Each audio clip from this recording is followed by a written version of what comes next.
Friends, ఇప్పుడే అందిన వార్త, కాంగ్రెస్ కీలక నేత అకాల మృతి అంటూ వార్తలు అయితే వస్తున్నాయండి. ఆ వివరాలు అనేది వీడియో రూపంలో తెలుసుకుందాం. వీడియో స్కిప్ చేయకుండా ఎండ్ వరకు చూడండి, కంప్లీట్ ఇన్ఫర్మేషన్ అయితే అర్థమవుతుంది. మరోసారి ఛానల్ వస్తే సబ్స్క్రైబ్ చేసుకొని బెల్ ఐకాన్ ఆల్ పెట్టి ట్యాప్ చేయండి. అందరూ కూడా లైక్ చేయండి, తెలుస్తుంది. వివరాలకు వచ్చినట్లయితే బీఆర్ఎస్ కార్యకర్తల దాడి, కాంగ్రెస్ నేత అకాల మృతి. న్యూ ఇయర్ వేడుకల్లో రేవంత్ పాట విషయంలో ఘర్షణ. కాంగ్రెస్ నేత ఛాతిపై బీర్ సీసాతో బీఆర్ఎస్ కార్యకర్తలు దాడి, అక్కడికక్కడే మృతి. కామారెడ్డి జిల్లా నాచుపల్లి ఘటన, ఊరిలో తీవ్ర ఉద్రిక్త. మృతుడి కుటుంబ సభ్యులు, నేతలు ఆందోళన.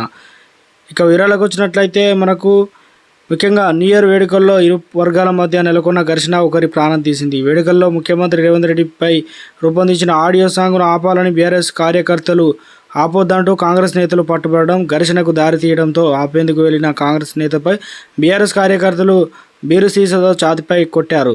దీంతో ఆయన అక్కడికక్కడే కుప్పకూలి మృతి చెందాడు. ఈ ఘటన కామారెడ్డి జిల్లా నసరుల్లాబాద్ మండల నాచుపల్లి గ్రామంలో జరిగింది. మృతుడు కాంగ్రెస్ నాయకుడు 45 ఏళ్ల సాదుల రాములు. గ్రామస్తులు మృతుడి భార్య వివరాల ప్రకారం నాచుపల్లి ఆదివారం అర్ధరాత్రి కొత్త సంవత్సరం వేడుకలు జరిగాయి. రేవంత్ రెడ్డిపై రూపొందించిన పాట పెట్టుకుని గ్రామానికి చెందిన యువకులు డ్యాన్స్ చేశారు. అక్కడికే బీఆర్ఎస్ కార్యకర్తలు కీసర రవి, కొంగల అనిల్ కావచ్చు, కొంగల వినోద్, గోపాల్ వెళ్ళి ఆ పాటను ఆపేసి బీఆర్ఎస్ పాటను పెట్టాలని వారికి చెప్పారు. కాంగ్రెస్ కార్యకర్తలు కూడా చేరుకొని రేవంత్ పాటను ఆపొద్దని చెప్పడంతో రెండు పార్టీల మధ్య ఘర్షణ, గొడవ మొదలైంది.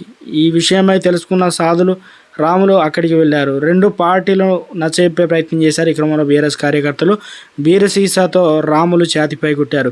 దీంతో ఆయన అక్కడికక్కడే మృతి చెందాడు. కాంగ్రెస్ మండల నాయకులు, కార్యకర్తలు పెద్ద ఎత్తున చేరుకోవడంతో తీవ్ర ఉద్రిక్తత నెలకొంది. డీసీసీ మాజీ ప్రధాన కార్యదర్శి బసవరాజు పటేల్ సోమవారం ఘటనా స్థలాన్ని చేరుకుని ఆందోళన చేపట్టారు. రాములను హత్య చేసిన వారిని వెంటనే అరెస్ట్ చేయాలని, మృతదేహాన్ని పోస్టుమార్టం కోసం తరలించారు.